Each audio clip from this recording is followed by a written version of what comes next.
Hello, lesbians. Hello, Seattle. I'm Jaimie. I'm Robin. We're and we lesbians too. are the co-hosts of the podcast, If These Ovaries Could Talk. We are also the authors of the book, If These Ovaries Could Talk, the things we've learned about making an LGBTQ family. We wanted to talk to you about making an LGBTQ family in the middle of a pandemic. And maybe you're thinking, like, now's the time. I want to have a baby. You got no plans? I mean, and when you're not thinking going that, anywhere. you're like Tom Cruise and Jerry Maguire, and I'm paraphrasing here, but you're basically like, I want that baby, and I want that baby right now. I'm like knocking on the door. You didn't see that movie? No, I don't know. Or you're like Nike, just do it. Sure, all that works. Let's face it. When you're an LGBTQ person, you need a little help to get pregnant. As hard as we try, we don't get pregnant without help, unfortunately. And try, we do. But the problem is a lot of the medical places we need to go to and a lot of the procedures we need to get in order to get pregnant or get a surrogate pregnant are closed due to COVID. So what are we gonna do? What do you do? Let's get creative and let's think about what we've learned on our podcast and in our book.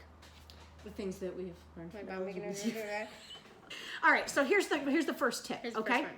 The first tip What is is it? if you want to get a known donor, like a friend, to do your business, to give you the donor parts, the part that's missing, you have to vet them. And we used to maybe do it in bars and over dinners. Zoom calls Zoom to is a figure thing out now. if this is your donor. You can have some wine. You can have get spritz. multiple possible donors on a Zoom call. Donor number 1, I would like to hear from you. Not you, donor number 2. I think that's like a game. Yeah, I It's turned it We into a should game make it show. But here's an even better thing. Before you do the Zoom call, you have extra time. Start working on your survey that you are going to ask these donors. These known donors. We had guests, the Lesbidovas, who created such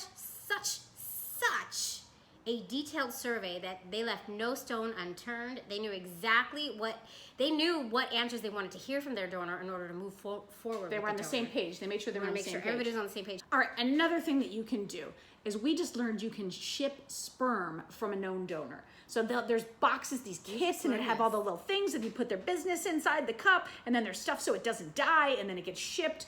Ship sperm You can ship from sperm. your known donor. Here's what you should do. If you still have a job, if you're still working, which unfortunately some of us are not, I ain't got no job. Robin lost her job. It's fine. Everything's fine. Start taking this time to put some money aside because our babies cost a lot of money. And you're not doing as much as you used to. You don't go out to eat. You don't Yep. go out for drinks. No like drinks, you no used dinners. to. Save that money. Save it. Save that money. Put it in a piggy bank. For those of you who are going to go the adoption route, you can use this time to create your custom adoption books. You need those like happy couple pictures, the ones you guys doing activities. You need to unearth all this stuff, write essays about who you are, why you met, why you want a baby. Start doing all that so you have it ready to compile the book the second that they need it. Take a trip down memory lane, guys. What a fun thing to do. Well, we have heard on the podcast that there are things you can do to improve your fertility. One of them being taking bee pollen, which we're not going to vouch for because we're not doctors. We are not doctors. know, We but don't we've even get to heard- play doctors on TV. No, we don't do that. But you can order all this stuff on Amazon. If you find the stuff that might work for your fertility, order it on Amazon. And listen, to our friends who are going the surrogacy route, there isn't much advice we can give you because that's knee deep in the medical pipeline. hard. But It's what we hard. can do, Jaimie has 2 kids, I have 2 kids, and right now we're pretty sick of them. So we can give you one of our kids, and you can see if No you even problem. want to be a No parent. problem. Just take it for a while. Take No our kids for problem. a while. You might not want to be a parent You might after our not. kids. I'll tell you that. Maybe not. I mean, but you know what? Honestly, our kids are pretty cute. They are. And They are. And one of mine is potty trained, and the other one is Not. almost. Almost.